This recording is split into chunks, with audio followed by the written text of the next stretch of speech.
ॐ केशवाय नमः। ॐ नारायणाय नमः। ॐ माधवाय नमः। ॐ गोविन्दाय नमः। ॐ विष्णवे नमः। ॐ मधुसूदनाय नमः। ॐ त्रिविक्रमाय नमः।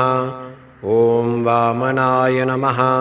ॐ श्रीधराय नमः। ॐ ऋषिकेशाय नमः। ॐ पद्मनाभाय नमः। ॐ दामोदराय नमः। ॐ सङ्कर्षणाय नमः। ॐ वासुदेवाय नमः। ॐ प्रद्युम्नाय नमः। ॐ अनिरुद्धाय नमः।